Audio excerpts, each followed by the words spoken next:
Well, they just keep racking up, don't they? I mean, no two ways about it, chums. Wherever you turn, you can offend somebody at some point, anywhere. As I've often said here on the show, part of the problem when you are a celebrity is you've got to keep a lot of plates spinning.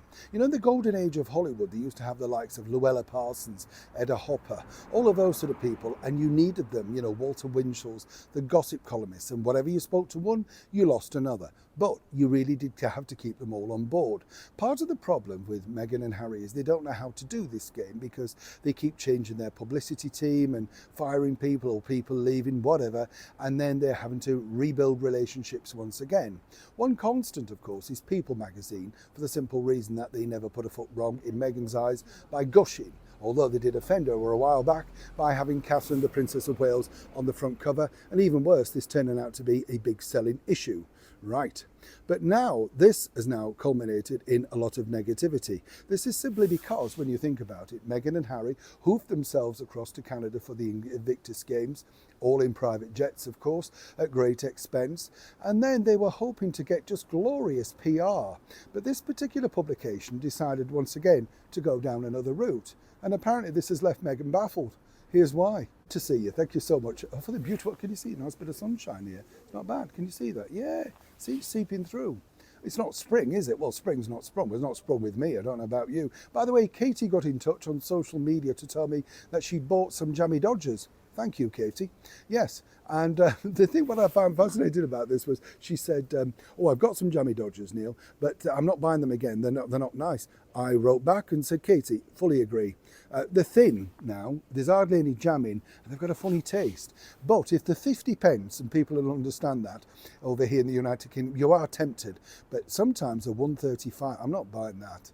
No, I've sent a message to Burton's Biscuits saying you've messed around and you're losing customers. They know where they stand. Yes. Don't bother, chums, buying them unless they're on special, is what I'd say. Some people could say the same thing about this. This is Harry and Meghan's big, return back to the spotlight over in Canada for the Invictus Games. Now, you would have thought one of the most prestigious magazines over there at that point. This one, that's right, hello Canada. Well, you would have thought, wouldn't you? Well, all Meghan and Harry. Now, there's a mention of it, there's a mention of everybody, but on the front cover, of course, is the next generation of children. I just think they look terrific. This is a wonderful picture. I don't know if it's a montage or a brand new picture, but it just looks good, I mean, they all look nice. According to a source, though, William and Catherine are not happy about their children being exploited and presented to the media, and their media team, their legal team, have written to various publications. 100% fact, just to let everybody know, including you, hello Canada. You might think you're out the realms of this, but you're not.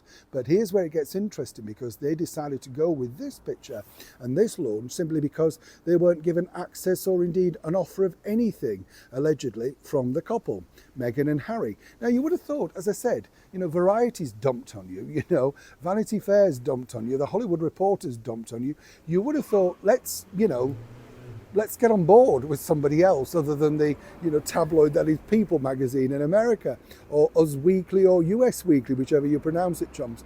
Now, you just can't keep making these mistakes. Yes, there's a few references to the games, and yes, I'm no doubt once they get the free pictures sent through, the next issue will be a big thing. But the issue when they're in the country should have had a pre-interview. And according to a source, Hello Canada reached out and said, was there a possibility of anything?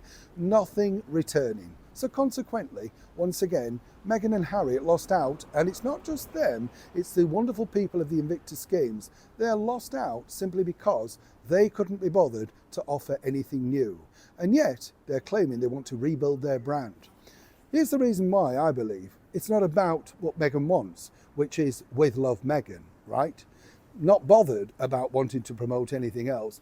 This is the paramount thing. This is the thing that she thinks will make big bucks. And nothing's going to deviate that. That's the message for you, hello Canada. Neil Sean in the very heart of London.